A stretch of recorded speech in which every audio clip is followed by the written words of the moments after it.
Thank you so very much. Sorry. Thank you so very much. Of course, naturally, there is that recording in progress notification. Hello, everybody. Good morning. My name is Dr. Janica Osted. I am the Interim System Director for P through 20 and Student Success, the Minnesota State Office. And I am here to introduce a few individuals that will be speaking today. And one of those individuals is Dr. Jesse Mason, who is our Interim System Director for Academic Affairs. If I just wave, Jesse, so people can see you. There you are. And then also there is Nicole Mers, who is our project manager, that has been part of, hold on a second, there she is, and is also running our slide deck. Thank you so very much. And as well as Katie Smea, who is the faculty coordinator lead for our Math Pathways project. Wonderful. So thank you all for taking the time out of your busy schedules to listen to our talk today. So why don't we get it started right away? Very good. So right now we're just going to give you a little bit of an overview of our commitment to developmental education redesign and focus specifically on our Equity 2030 and our guided learning pathway. So we'll talk about the scope of work, that particular commitment to our journey of equity, and also that connection to Equity 2030 and guided learning pathways. And with that, I will forward this on to Dr. Jesse Mason. Good morning. So our underpinning scope of the work really has to do, as Dr. Osted suggested, with our Equity 2030, and what I'll talk about in a few slides, our guided learning pathways framework. But developmental education and our work in equity is part of our efforts to resolve developmental education, which continues to be a source of inequity within our system. So one of the things that we do in these middle slides that you'll see, that kind of inclusive of the system in the different areas within our system, including the state of Minnesota overall, is what we do best and what our mission is about: enhanced access, and how that access is of quality and is asset-based as we journey into the changes of that higher ed needs to serve a more diverse population, including our student academic success, which we'll hear about more in our guided learning pathway. But how do we ensure the success to career, work, and transfer into a university from our community colleges? Also, we want to make sure that the decisions we make are data influenced, and particularly as a priority of our student experiences in this work. And again, as a part of our equity journey, to make sure that we're sustainable and not creating further barriers on our students, and making sure we gather the right resources for our students. And again, finally, ensure that our students' aspirations and dreams are met so that it can be life-changing for our students. Next slide. So we're committed to our journey of equity. And one of those things that I often like to say, that a system cannot fail those who it was never built to protect. And on another way of saying that, system do what they were created to do, whether it's intentional or not. Our commitment to the work is a journey, and we like to see it as a journey because we're learning as we implore our quality assurance and program support for all of our students. And so we're engaged in a journey of work that will hopefully impact many more lives and provide more access and success for Minnesota and its citizens. Next slide. Again, as we look at our journey, we try to do what we call courageous equity leadership. And that means being equity-minded, and mean that we have to concentrate and emphasize those who have been historically underrepresented and marginalized in our efforts. That concerning our practices, our policies, and our expectation, especially those unspoken rules, and are changing our own mindset to become more asset-driven than a continued deficit mindedness. Next slide. So one of the things that wrap all of this together is, and goes along with our Equity 2030 plan, is our guided learning pathways, which has 3 pillars, but underlying that is our academic affairs research, again, Equity 2030. But we concentrate on our curricular and program design and delivery. That's from placement to transition to a 4-year from our colleges or into the workforce, and what kind of experiences that we create for our students to be successful. And also what those wraparound co-curricular, supplemental, and student supports look like, not only just dealing with co-curricular or extracurricular, but what are those social problems or barriers that our students face, especially around mental health issues and basic needs issue. And finally, again, with the holistic advising and our comprehensive student supports, making sure that we are tailoring those support to the experience of our students to help remove barriers in partnership with our county and state stakeholders. Thank you. Thank you so very much. And with all of our work that we have accomplished, particularly within our math pathways, and as well as some of our committees and work groups commencing in the fall of 2023, we as a system really wanted to have a focus that really afforded many of our committees and our work groups to really kind of assess and as well as focus on particular methodologies that support this internal view of Equity 2030 and guided learning pathways. And what that means is that we created this overarching, I guess, framework for the framework for us to be able to complete some of this work. And truly, the equity approach framing, or EAF, has 3 components that really helped us as a system office, and especially within the P20 unit, organize and prioritize our dialogue around the work to meet the expectations of Equity 2030. One of those pillars or components is equitable language. So we ensured that all of our work groups had an opportunity to be able to understand the language that was going to be used as seamlessly as possible across all of the work groups and committees that were developed in the fall of 2023 and currently working in the span of fall of 2024, and now working in spring of 2023. We also wanted to ensure that we were allowing our individual work groups and committees to have an overarching assessment approach and guidelines.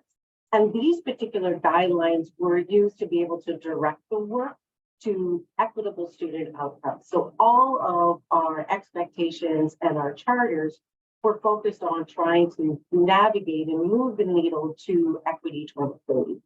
We also wanted to ensure that with all of the work that was being done, that after we had provided recommendations that would naturally go through our various channels and approval processes, that there was an equity approach review and analysis. And this really was an opportunity for us to see what is our current state, where are some of those gaps that we might need to focus on a little bit more specifically, and how do we create practices for our future state that, as Dr. Mason said, really did have this equity-minded approach, also met the goals for guided learning pathways and Equity 2030. Next slide. So within this particular stage setting, as we like to say, is for our developmental education redesign, we looked at some of the work that already had come before us. So that was in 2016, there was the Developmental Education Work Group. We also had in 2017 and 2021, the Developmental Education Strategic Roadmap, or what we call is the DESR, excuse me, the acronym, that really talked about curriculum acceleration, shared learner outcomes, and transfer equivalencies. We also had an opportunity to look at curricular advancements in development math education, such as the Math Pathways co-requisite model, which you'll hear a little bit more about in our presentation in a few moments. We also saw that given the three prior opportunities that were happening across the system, many local campuses were starting to re-examine their developmental education curriculum and really created a reformation of, on the local of this co-requisite model. Next slide, please. And so why was co-requisite so important? And really, what did the research say? So it wasn't just that this particular scope of work and the scaling of the scope of work from math pathways was done in sort of what we would call actually a vacuum. It really was based on research that was national research and as well as some of our local research that we found from our campuses as well. So one of the areas is that the access really does reduce the inequities. So granting students access to gateway coursework is one of the most significant criteria to reduce inequities towards degree completion. And we found that within the research literature nationwide, and also some of the schematics of what we saw from our system level and our campus level data. Furthermore, it also is building a case for our co-requisite models. Really, how did we create this structure and platform for us to do the scaling up? Well, we actually did see encouraging data that related to course access and completion across the nation, as I said before, which also suggested that several systems very similar to Minnesota State system had phased out or will phase out developmental education within the next 5 years. We also saw that co-requisite models increasingly intentionality through designated pathways. So it's not that co-requisite models are good in and of themselves, and they do afford students an increase in access to the gateway coursework, but if it's intentional, that pathway coursework really does help our students towards degree completion. And then finally, the co-requisite models approach to student success. The research indicates co-requisite models focus on the importance of student-centered pedagogy. It also looks at equity-minded approaches, which we have discussed previously, and institutional support systems to sustain this multi-pronged cohesive model, which includes those both from academic affairs and student affairs. Next. And I'll hand it off to Nicole. Thanks, Janica. So as we've been engaged in all of this work, it's been incredibly important that we continue to track our progress just to ensure that the work that we're doing really has been successful and is contributing to us reaching our Equity 2030 goals. And these are the measures that we are tracking, and we'll talk a little bit more about that data here in a second, but just wanted to go through the four primary goals that we have in our work. One is around gateway college course completion in math and English within the first year and increasing the number of students who are completing those courses. The second is aligning course taking with a student's program or major, particularly in mathematics, and then eliminating disparities in placement and college level course completion in math and English. So every year, Minnesota State reports degree attainment and student success data to the state. And as I noted in the previous slide, these are the same measures we'll continue to track as Minnesota State continues to implement math pathways and redesign their developmental education delivery models. So this particular table shows the number of fall entering students taking developmental courses during their first 2 years. And as you can see, the number of students taking those courses has decreased by over 2/3 in the last decade. It's really important to note in that fall 2019 to fall 2020 timeframe that there was a dramatic drop off in course taking and developmental education, nearly cutting it in half. Which we know that this time period coincides with a lot of the changes we were making in our developmental education delivery, as well as our course placement strategies.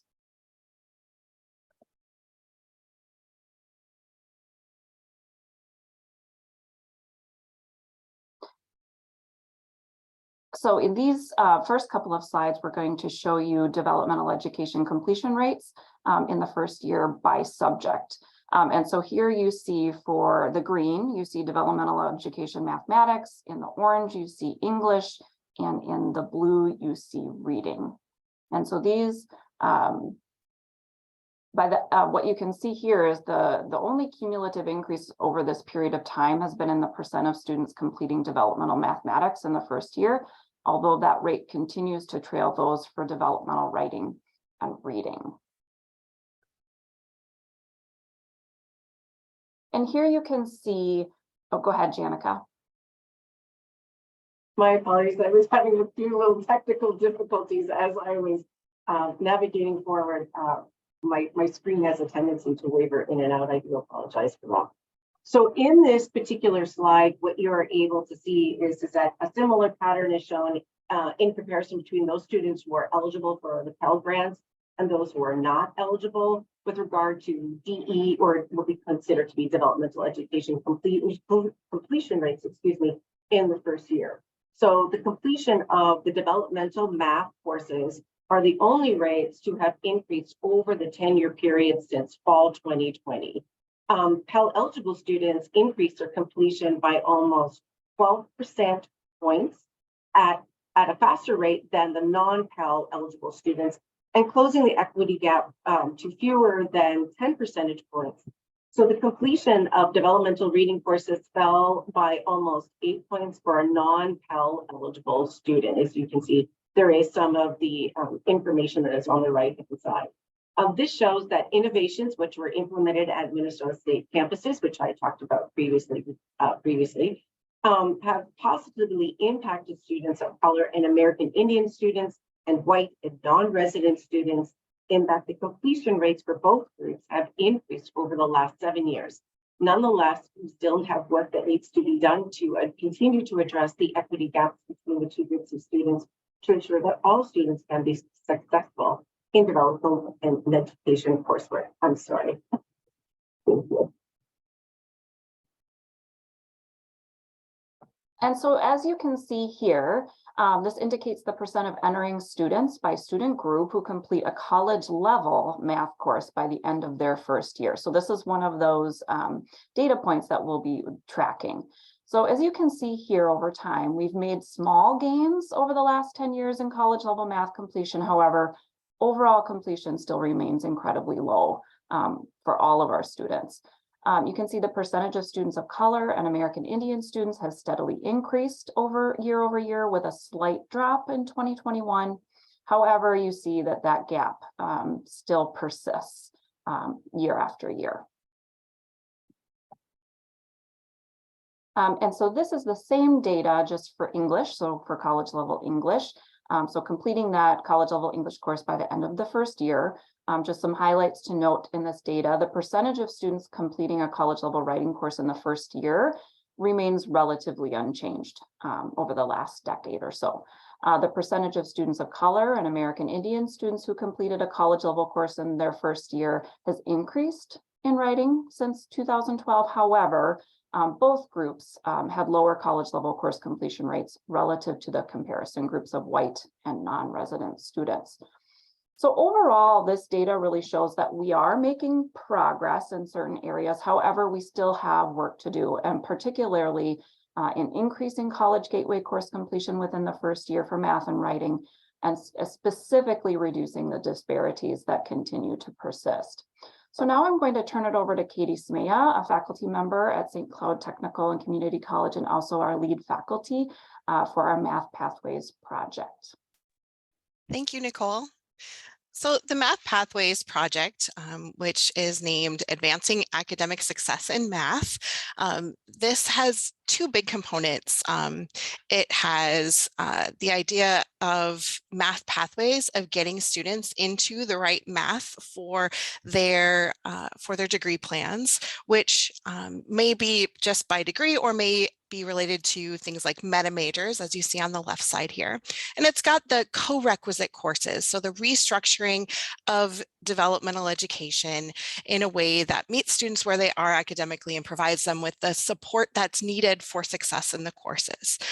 Part of co-requisite redesign also incorporates modified placement practices, and all of this involves academic advising. So our project really takes into account a whole lot of holistic strategies that come together for student success. So co-requisite course development is a modification from prerequisites, which has been the model that we've used in Minnesota State for many, many years. In the prerequisite model, students take a course or several courses in many cases prior to gaining access to a college level course. The co-requisite model has students co-enroll in both their developmental support course and the college level course. There are some best practices for this, like they would be the same instructor or very coordinated. The content of those courses are very well aligned so that students get immediate and relevant support in the college level course. Instead of taking a whole course of math that may have things that were designed to prepare students for different college level courses than they end up taking, and saying you're going to need this someday for some course, we can say you're going to need this specific skill tomorrow in your college level class. So it can really be provided at the time students need it with the content that's needed for success. There's mountains of evidence, we'll show you a little bit of it, that indicate that students are more likely to complete a college level math course when schools adopt co-requisite models as opposed to prerequisite models, and that equity gaps are reduced. This gives students access to college level courses sooner because there's not an exit point in between the developmental course and the college level course. And we're not holding students back for content that may not even be well aligned to what they need to know and be able to do.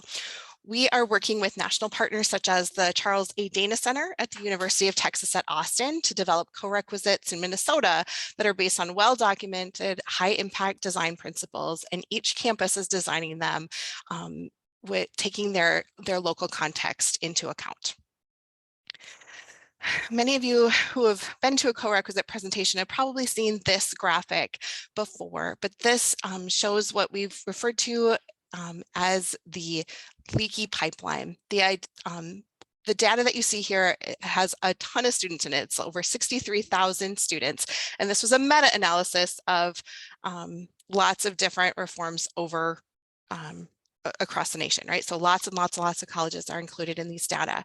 So looking at students who were referred to 3 or more levels of remediation, we lose students in the top of this diagram because they don't even enroll. Right? They don't even get enrolled into that first course. Then once they're taking that first course, some will not pass or complete. They might withdraw. They might not be able to continue for some reason, and some will pass and just not enroll in the next course. So we're losing students for not being successful, although these success rates are quite high, losing only 22%, 9%, 4%, right, to not being successful. But we're also losing students who don't continue. Life happens to them. They transfer. They decide it's not for them. The light at the end of the tunnel is just too far away. And so when we have a long sequence of prerequisite courses, very few are actually making it through getting to complete that college level gatekeeping, gateway college level math. So co-requisites aim to fix this, or to help combat this by combining the college level course with the co-requisite support in the same semester. We've seen some really great success in other states. I'll show you Georgia. So what you see here across the bottom are ACT math subscores. So on the left, the students on the left side of this diagram have had low performance on a math content test. On the right, you'll see higher ACT scores. In Minnesota, I think it's 22 that places a student directly into college level algebra. But you can see all the way across from left to right at all levels of ACT score, students in the co-requisite models, which are the red and the purple at the top, they are completing their college level math at much higher rates than students did under traditional Dev Ed, the blue, that's the one that starts at the very bottom there. And then what you see, that green one, that's where they foundations, that's where they're like, well, what if we did like an 8-week and 8-week and just tried to put them together? So it was accelerated. It was better most of the time, but it was not the kind of significant increase in success that you see when the co-requisites were implemented. You can also see, if we look at which students are benefiting, you can see that our African American students, our Latinx students, students who are at all levels of readiness, so even our less than 14 ACT students, they're outperforming the prerequisite students across all levels of readiness. And so we can see that the co-requisite models are benefiting our students of color, which is helping to reduce some of those gaps. So it's a really important component of our Equity 2030 gaps. All right, so the other component of our project is on clearly defining math pathways. So getting students into the right math for their field of study. I have an example of what 5 different math pathways might look like. Maybe there's a calculus prep, maybe there's a technical math, something, and the statistics path, but that these are really separate pathways that are aligned to the field of study. So that college algebra is not the default to keep the students' options open, or just because it's the first course in the list or it's a familiar sounding course, but instead students who are going to pursue a degree in the arts, so like performing arts or communications or humanities, are taking a course like quantitative reasoning, which has all of the math in it that you hear people say, why didn't they teach us that in my math class? That's what quantitative reasoning is. It's looking at the math of real life, thinking through the math in newspaper articles and things like that. So instead of sending our students through a calculus prep course, we try to put them in the course that is best aligned to what their goals are. The calculus prep course is reserved for students who are going to take calculus. Statistics is for social sciences. Quantitative reasoning is for students who don't need to have a statistics or a calculus class. And there might be other program specific courses as well. So our vision in doing this alignment work, this math pathways work, is to have students identify a pathway before registration, determine which of those buckets do they fit in, right? Maybe they don't know which program they're in, but they might be able to identify a meta major or an overall field of study. And if not, there are things that our student services folks can do to help them narrow it down to a meta major with career exploration or assessments or things like that. And then program planners would support math pathways. Dr. Mason and Dr. Osed talked about guided learning pathways and the importance of having a clear path for students and what they will take. And so they can we envision that in partnership with that guided learning pathways work, the appropriate math course for each field of study will be recommended, or the default math for each of those planners, so that it tells students which of these is most relevant to your future goals.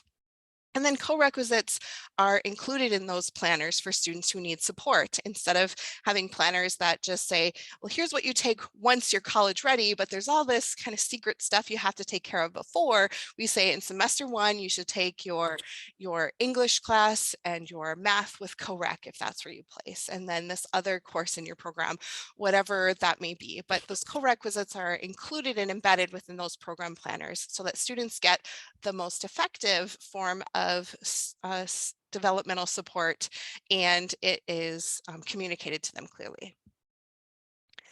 So some of the alignment activities we've been doing in our grant in the Math Pathways project is collaborating between faculty and advisors. So really, with the existing math requirements that there are at each school, helping to make sure that those are communicated clearly to students and that students are getting getting the advice to take the most appropriate default math course. We also had math faculty at each campus create an inventory of the current math requirements. So we could see, are there any potential misalignments? Is there a program that asks or requires or recommends college algebra that isn't going to send students to calculus and maybe doesn't need students to take to do those, study all of those functions. And so maybe something else would be more appropriate. We've been tackling this at a system level with convenings of some of the transfer pathway communities of practice and broad field degrees, where we bring together math faculty and stakeholders in the transfer pathway disciplines to talk through what is the current math requirement and could it be something else. We did that with business, the education transfer pathways, and the health sciences broad field, so that we could talk through, is college algebra the most important? Is there something else that could accomplish what you're looking for, so that maybe the math requirements could change to be the most relevant? So working within existing, there's that advising piece, and then advocating for change of math requirements when misalignment is identified. And then on our campuses as well, having those campus level partner discipline conversations. If I find a seemingly misaligned math requirement, I can sit down with the faculty and talk with them about what it is that they need their students to know and be able to do, what does the field require, so that we can try to get those math requirements on our campuses aligned to the field of study. The curricular goals and equity goals that we have in our work is very well aligned to what our Equity 2030 goals are, as well as our guided learning pathways goals. We really want to have all students, regardless of demographic background, college readiness, that they enter into the relevant math pathways aligned to their program of study and or meta majors. So students are identifying that pathway early, and they're headed on a path toward their most relevant math course. We also have set a goal that 75% of our colleges and universities will implement these pathways with co-requisite structures, and that they will impact at least 75% of students with developmental math learning needs, so that co-requisites would replace the prerequisites in an impactful pathway, not just some kind of side option, but become the way that a student accesses the courses in the pathways they've chosen. We want students to complete their college level math course in their first year, even better, first semester.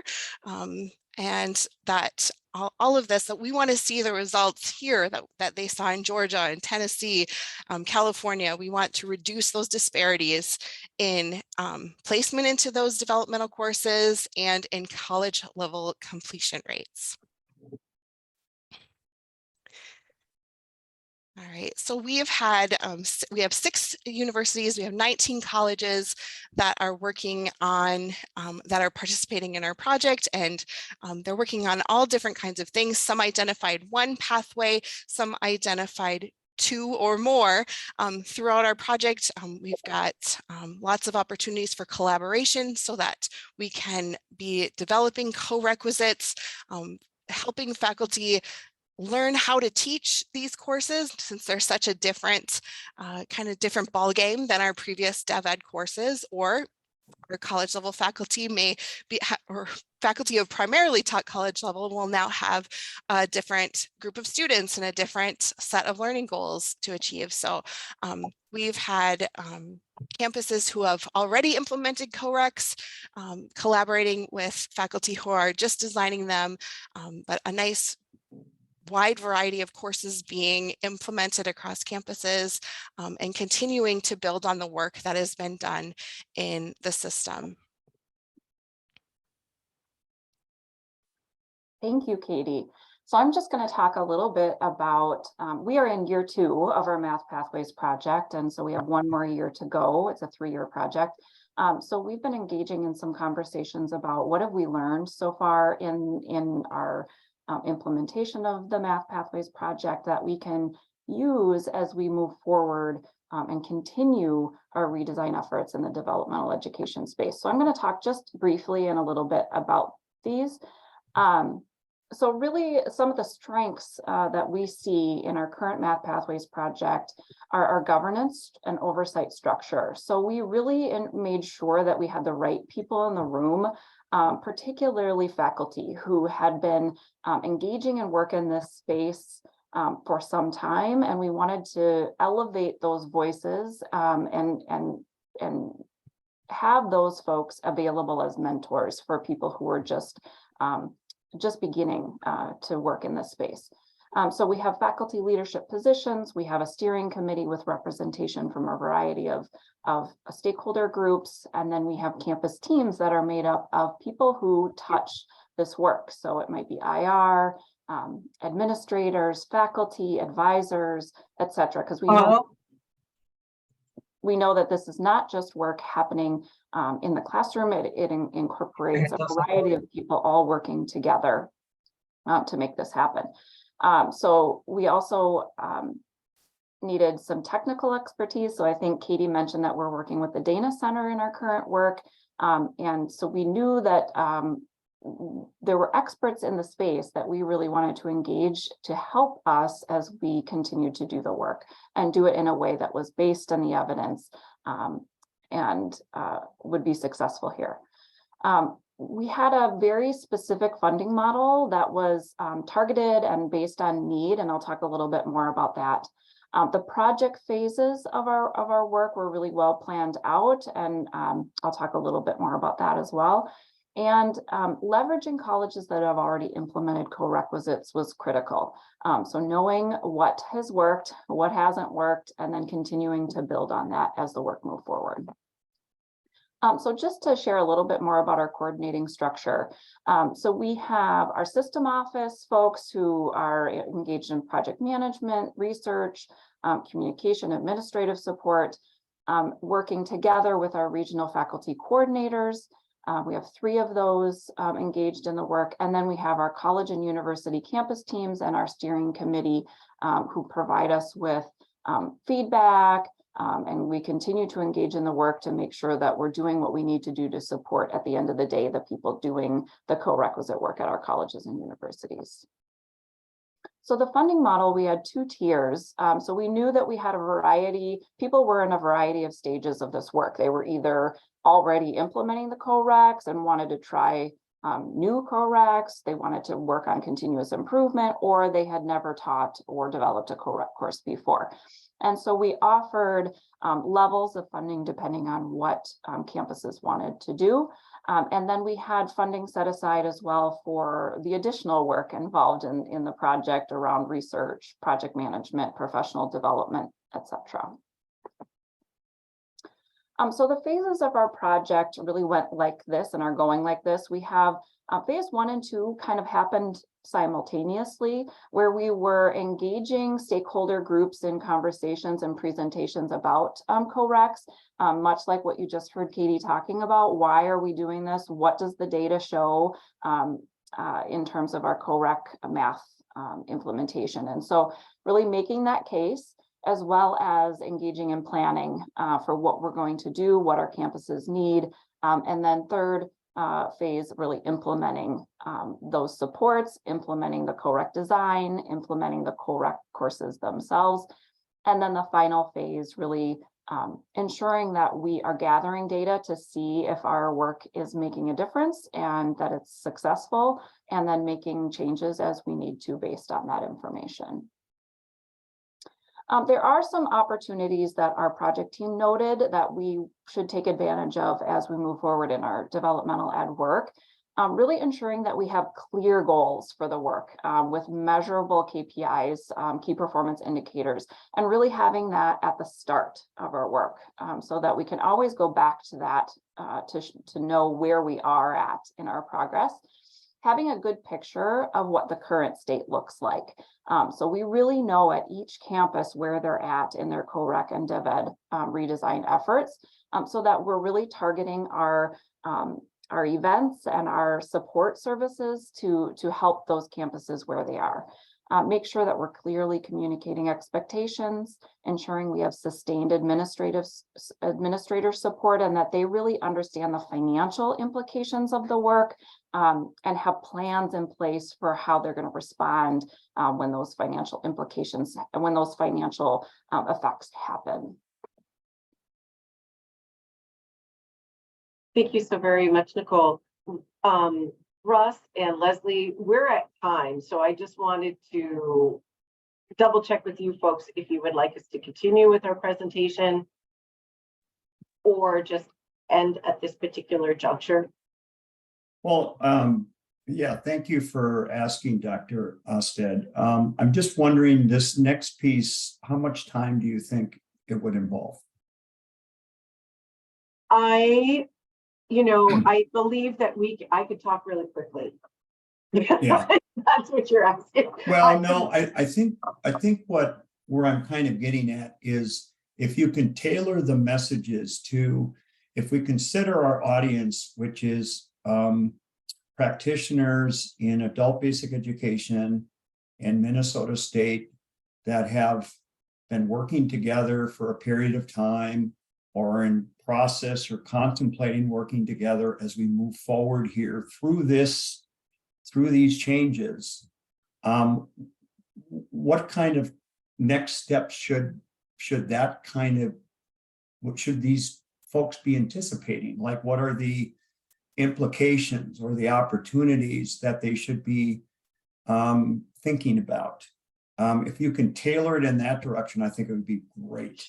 Sure. What I can do is that, Nicole, why don't you go to the framework for the co-requisite, go beyond one more, and then, so this might probably be able just to kind of give folks a little bit of an insight as to really what the framework for implementation at scale might very well look like, navigating forward.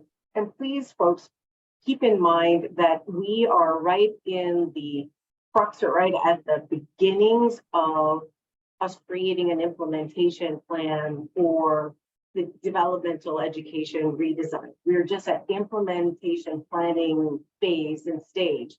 So we haven't even gotten to what an implementation plan might very well look like at this moment in time.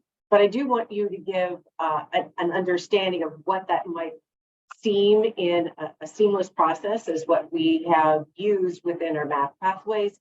And this really is some of those particular indicators. So the curriculum development, the professional development, the collaboration and leverage of faculty champions, that is one component of our implementation that we are utilizing from the math pathways. What we are seeing is that the faculty coordinators who are engaging in the work with the campuses, they really are part and parcel of understanding what are those needs at the campus level that we might be able to support with this particular framework. The next component is administrator supported. So it's commitment to this full implementation of a robust model. And that includes, as we have mentioned within the math pathways model, both the foci on academic affairs and as well as student affairs. And really, truly, what does that co-requisite model look like and engage in as we're talking about the support class tied to and attached to the college level course. We also are understanding the financial implications, which might very well be the release time, really looking at the sections and how they might be running in terms of number of students per, really what are those student supports. As Russ had mentioned, what really are that student support network or system and partnerships, which could very well be beneficial in this particular space, is something in which that we are currently reviewing and examining inside of that implementation model, looking at full-time faculty staffing and as well as our part-time and adjunct and ancillary individuals who might very well be able to help to support this progression from not only on math pathways, but also looking at it into the other content areas as well, which is English reading, writing. And also, like, how do we really truly retain our faculty who are a part of this scope of work as we're navigating through some of this particular work? We want to ensure that there's an institutional history, but yet again, also acknowledging that there is an opportunity for us to be able to see, like, how do our current faculty who are in content areas navigate back and forth, which might very well help us to provide a much more robust model. So we're examining some of these opportunities as we're navigating into, again, this implementation plan. And really what we're trying to do is just remove some of these barriers for institutional work. The groundbreaking work of an education real redesign, a developmental education redesign, is that there's a lot of opportunity that is available to us. And right now we are in the throes of looking at national research, also looking at our local research for some of our campuses who are co-requisite only and have implemented a co-requisite only model for quite some time. Really, how can we use those campuses as mentors as we're actually bringing this particular model up to scale? We also want to ensure that we're looking at policy in and of itself. We have our alignment of math requirements, which are looking at the transfer within our system. As we have seen, we know right now that, a college algebra track is not the only track which our students could take. So really, what does this necessarily guide us to if we're looking at a thorough developmental education model across all content areas? We're looking at both our campus and as well as system level policies and procedures. So there's a larger network of work that is being implemented at this particular phase as we're navigating through this implementation component. We also want to make sure that we are always placing our students according to where the data shows that they are most able to be successful. So that's something in which that we want to ensure that whatever modeling that is coming through, that our focus is to increase our student access and student success. And really that is navigating that needle towards Equity 2030. We do have some videos here for you to be able to see. So feel free to be able to click into this, this link that is here. So again, I think that our whole foci truly is to have this culturally reinforced model that is going to navigate us into that Equity 2030 goal that we have, given the fact that we recognize that we have truly 7 years of implementation to make sure that that goal is, and that we're creating this parity across all of our students. Wonderful. Well, I think we will step into the Q&A portion here, given the time. And I just want to thank Dr. Mason, Dr. Osted, Nicole, and Katie for being with us today at our symposium. As I sort of take a look at, I want to get to the questions here as best I can in chat. And there was one question I think that I would ask Brad Haskamp to sort of respond to, and that's this whole notion about, when we're working with dev ed students as they are today, it's clearly within the sort of the definition of adult basic education to be that's our student too, right? And if we take a look at this moving to a college level sort of student more completely, what kind of impact does that have on adult basic education's ability to serve those students? I have some thoughts about that, but Brad, you're the key guy to talk to, and Brad is the director of adult basic education with the state of Minnesota. So Brad, if you could jump on, that'd be great. Yeah, thanks, Russ. Are you able to hear me okay? Yes. I'm definitely interested in hearing your thoughts, Russ, but yes, like others have said in the chat, developmental education and adult basic education content is there's an overlap there. They're basically a 100% overlap. Anything that is below college level, which has also can have a fuzzy definition, is according to federal law, the content domain that adult basic education can provide. So yeah, for support. Yeah, so yeah, that was my impression too, is no matter what, You have students that are not ready. They're not ready for a certain college academic level.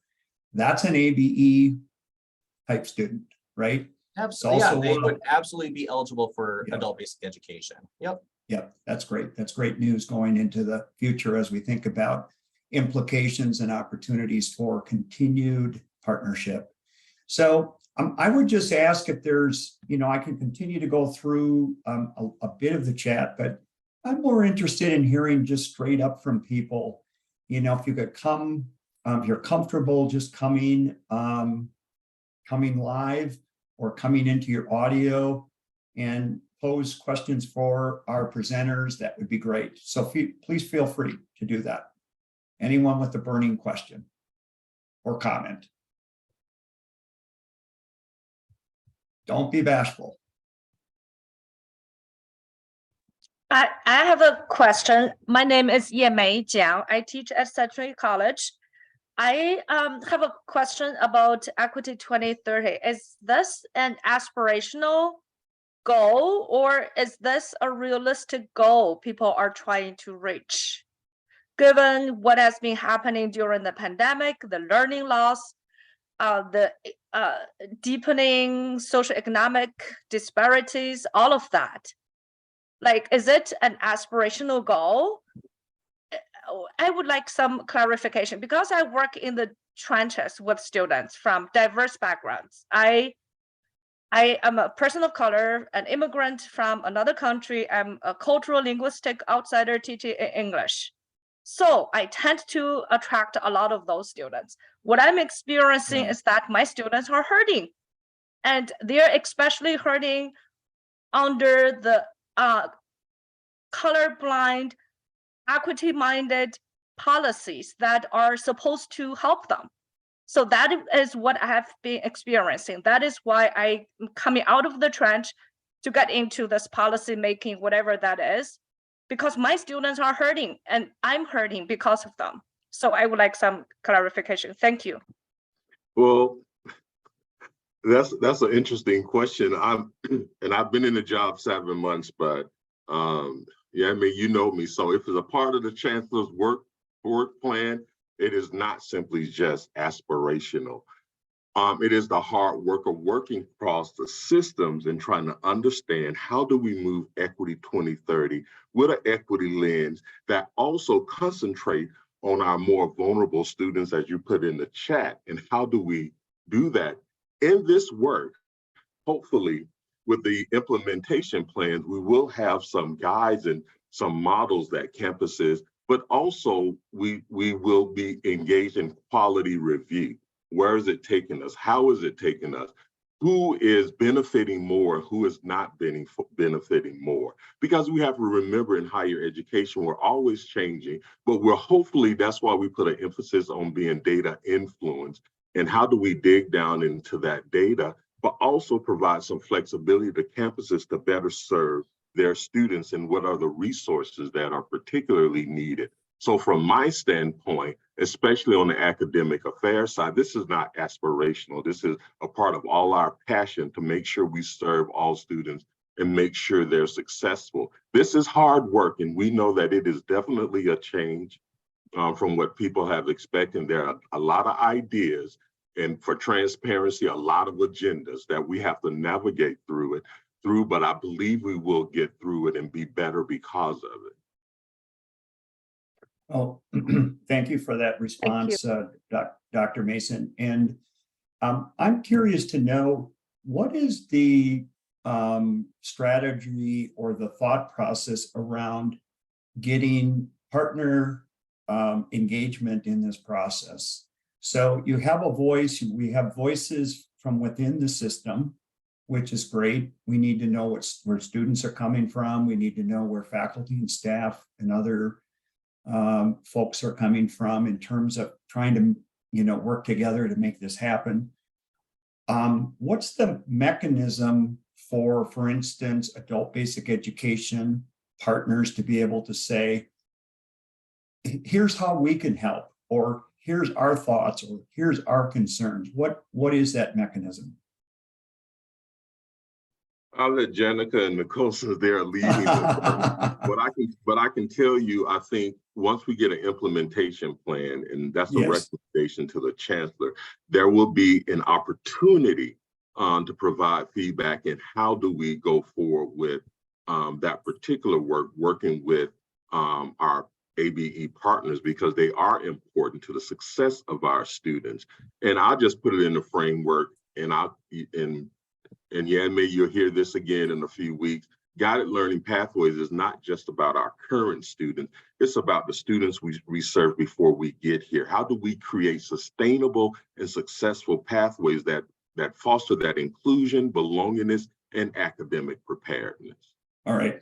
And so what I'm going to do is cut in because of time, and I'm going to say, I think we're going to seek that involvement and that opportunity for voice. We have a couple of people who have questions. I want to first start with Emily Swanson and then Amber. So Emily, if you could come on screen and ask your question, that'd be great.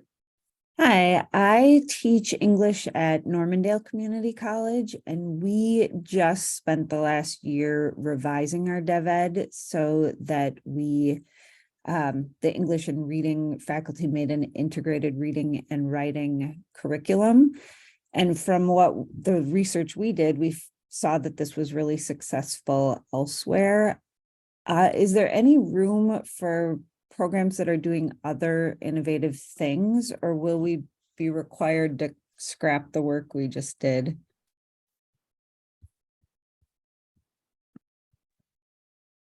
I can speak to this a little bit, and then Janica, if you have a comment as well. I think part of the implementation plan is asking our folks to identify what are those exceptions, who are those students that may not be best served by this co-rec model, and what is this co-rec model, where is their flexibility, where is their standardization. So I think all of those conversations are happening now in terms of when that work needs to be done in this implementation model, so that when we get to fall of 2026, we have a plan that's going to work for all. So I think that's a key piece of the discussion that's going to be considered in the implementation plan. Okay, real quickly, and I would say, Martha, if you could put your question in chat so we can make sure that if we don't get the time, we can make sure to get a follow-up to your question to you directly from this team. Amber, your question, please. Yeah, first off, thank you very much to everybody answering questions in chat. That's been really helpful. So I am actually an ABE representative on my campus's Math Pathways project. And one of the things that we're really seeing is that the need to get students into and to stay in ABE longer is going to be absolutely key, because the students that we're looking at the data for are students that would normally not be in ABE services, but are coming into college much higher than what our current students are kind of coming in. So I'm really curious as to if there's talks or what talks are going to be happening to kind of release the handoff to convince students or to encourage students to stay in ABE until they're ready for a co-rec, to help maybe reduce the unsuccessful completion rates or things like that, because I think that that's something that's really missing in these conversations is the student coming in off the street. I'm having students coming in performing at a second grade level. And so we need to keep them in ABE longer before we hand them off to you. And now that we have these robust relationships on the college campuses, how are we going to build that to get them to stay in ABE before they start their college programs? And what kind of conversations are happening in that avenue? I don't want to keep talking because I have a whole lot of ideas, but if I say something, people are going to take it as that's the reality, that's where we're going. But I just reemphasize this whole idea in someone who just came from a campus, guided learning pathways. How do we work with ABE to create those pathways, and also a transition plan around not only just students being ready, but also emphasizing our colleges being ready and our universities being ready. We've not dug deep into those conversations, but those will be part of the conversation as we explore to broaden how do we include and activate or apply this guided learning pathway framework through all our partnerships to ensure student success? That's wonderful. I'm going to just check in with my co-conspirator in all this work, Leslie. And Leslie, if you could just come on, if you will, and talk a little bit about the wrap up and how much time we have to work with here, so that we make sure we get everything taken care of. We still have a question from Martha. We can certainly push that off, as I sort of indicated earlier, but just going to check with you on time here. Sure, and I think Marisa knows this too. I said we could go a couple minutes longer, but not much. Okay. I was thinking Okay. about 2 more minutes and then we better. Okay. Okay. All right. Thank you, Leslie. And Martha, if you could jump on and ask your question, that'd be great.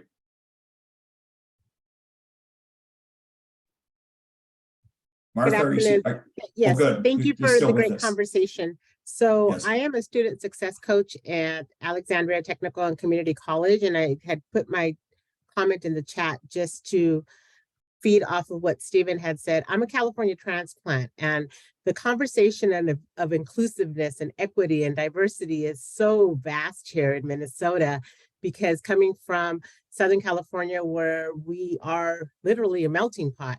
But I really feel that bringing that diverse faculty and staff into the conversation, into the rooms where our students are attending class, being a part of that conversation with their families, as again was mentioned earlier, that is fostering their growth. That is fostering their sense of security in a safe place, as mentioned, for them to have those conversations of what it is that they need to be successful, rather that be academic. And as we know, our education communities are the hub of their success, because there's all different facets that go into being a person of a different background, that for them to be successful, it's not just the teacher teaching the class, it's the employer giving them an opportunity to get a job, it's the ability to have a lack of food insecurities or housing. So it really is a social and economic approach to it. So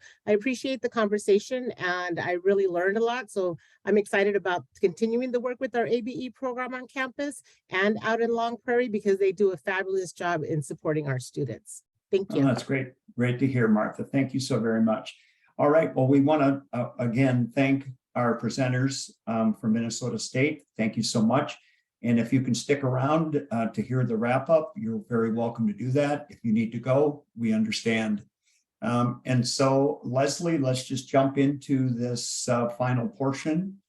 Am I to offer up a couple things before you draw everything together, or how are we going to do this? Yeah, I'm going to start, because we've got some Yep. resources to share out, and then you Let's do that. give the bang up closing, inspirational thought. That's what All Russ is right. good All at. right. I'll get cracking on that. I'll get start warming up.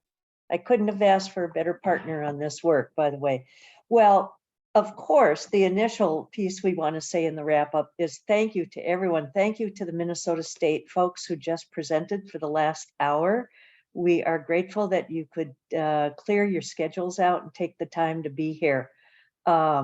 But as you could see in the chat, or I should say, as you could see in the chat, there's robust conversation about what this means for a continued role, or an even more important role for ABE as DevEd goes through its changes. Be sure that as an affinity group, we will continue this conversation. And one of the things we want to do is share out some links with you. Some of you have been in sessions where you've seen it already. We have the DevEd ABE partnership website.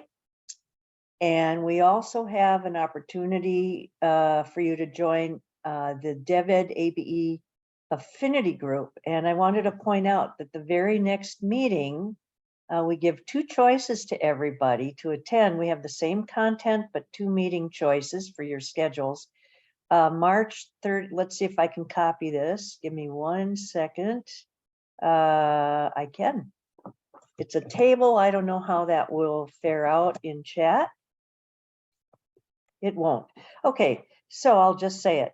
It's March 30th from 2 o'clock to 3:15. or March 31st from 10 a.m. to 11:15. And we will definitely debrief about this last session and continue this conversation. I've copied the chat notes and the questions, so we'll make sure we pull them up right away in that affinity group meeting. And if you're new, please join. There's a website for that, and you'll have to, it tells you who to notify in order to join it. We also want to mention the resources page as well for those of you who haven't heard about it. Through the affinity group, we created a very valuable and shareable toolkit for DevEd ABE partnerships. And Marisa, I think you might have already put that on, or you, yep, she did. Okay, so with that, I'm going to give a loud thank you to everyone involved in this, all of the presenters. I'm eager to hear how all your sessions went. You know, I'll be in contact with you after this to thank you and get any feedback from you as presenters. And to all the participants, a hearty thank you for clearing out your half morning today, for attending. It's exciting to see. In our beginning session, we had 120 people attending, and I know people were popping in throughout the day. So with that, I'll turn it over to Russ for any final comment. Oh, before I forget, no, there's two more things. We do have an evaluation. Gail put that in. Please, please complete the evaluation form. It's very important to us, so we can determine the best means for proceeding with future professional development and development opportunities. And then also there was one more. What am I forgetting? Hanging out. Hanging what? out. No, Hanging the lunch out. and chat. The lunch and Oh, yeah. chat. Yes, Right. we're holding an optional come bring your lunch and chat immediately at 12:30. If you want to stay and further any conversation. Here. Right here, stay in this very room. Russ, Right. you've got a couple more minutes for the segue out. All right, this is great. Thank you, Leslie. Thank you, everyone who is still hanging in there with us today. You know, I just want to say it's obvious. It takes a village to deliver an outstanding symposium, ranging from presenters to obviously an audience. What good are presentations if you don't have a great interested audience? To Minnesota State and MDE, Adult Basic Education Unit, funding this and getting behind this and supporting this. Thank you so much. Atlas, you're outstanding. The technical side of this has been really, really well done, and we thank you. And I just want to go on record as saying, thank you, Leslie. Thank you so very much for your rolling up your sleeves and really making today's content pop and happen. You know, folks, it's not easy. A lot of stray cats, corralling those, adjusting, making things happen. But I just want to thank you publicly, Leslie, for your involvement in bringing this symposium to fruition. So with that, folks, we're going to let you go. We're going to encourage you to join the affinity group. You can reach out to me, and Leslie, and we can make sure that you stay connected and are involved in this ongoing conversation. Have a great day. Take care.